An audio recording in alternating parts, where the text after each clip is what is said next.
इस समय सड़क से लेकर संसद तक जातीय जनगणना एक बहुत बड़ा मुद्दा बना हुआ है। ज्यादातर लोग इसके पक्ष में हैं और बहुत से लोग इसके विपक्ष में भी हैं। ज्यादातर लोगों का कहना यह है कि भैया जातीय जनगणना क्यों?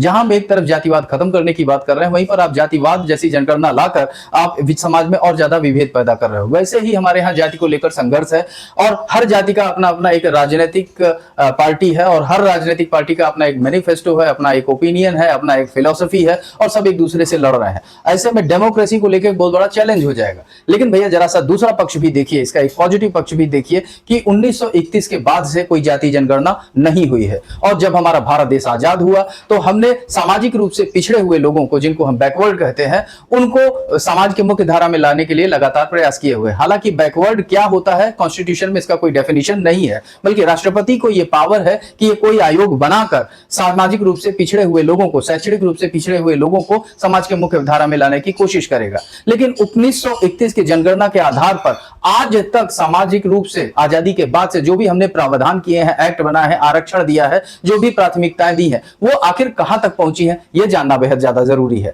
और जब तक डेटा नहीं होगा, आज 2025 में हम कहां पर अच्छी पॉलिसी सोशियो इकोनॉमिक लेवल पर बना पाएंगे। इसलिए जातीय जनगणना बहुत ज्यादा जरूरी है। अब जरा अंदाजा लगाइए कि जब 1881 में जाति जनगणना हुई थी और जनगणना हुई थी, तो ऐसे कंडीशन में वह उस समय 1000 के आसपास ब्राह्मण, क्षत्रिय और आदिवासी लोग थे। लेकिन धीरे धीरे बढ़ते 2011 में जब यूपीए गवर्नमेंट ने जाति जनगणना करवाई थी, हालांकि वो अप्लाई तो नहीं हुआ क्योंकि उसमें काफी ज्यादा कमियां थी, डेफिशिएंसी थी।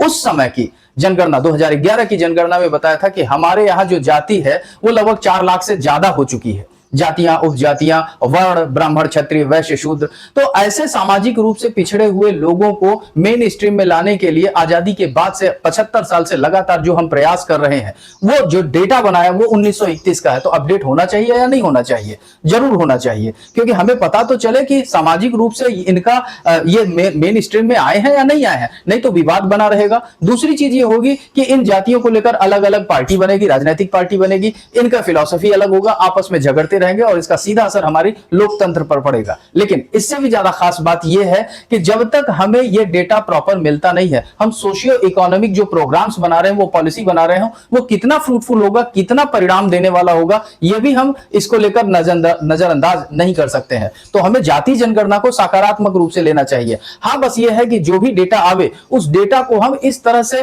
प्रयोग न करें कि उसका राजनीतिक कोई फायदा उठाने की कोशिश करें। हालांकि उठाएंगे, यह जाना जाता है, लोग जानते हैं, क्योंकि धर्म के नाम पर, जाति के ही नाम पर तो राजनीतिक पार्टियां चल रही हैं, उनकी फिलॉसफी चल रही है। एक खास बात और भी आएगा कि जो रिजर्वेशन है, वो रिजर्वेशन हम एससी, एसटी, ओबीसी को एक साथ दे देते हैं। लेकिन अगर जाति और उपजाति की बात आ जाएगी तो ये रिजर्वेशन सभी जातियों को एक साथ बराबर तो नहीं मिल पाएगा।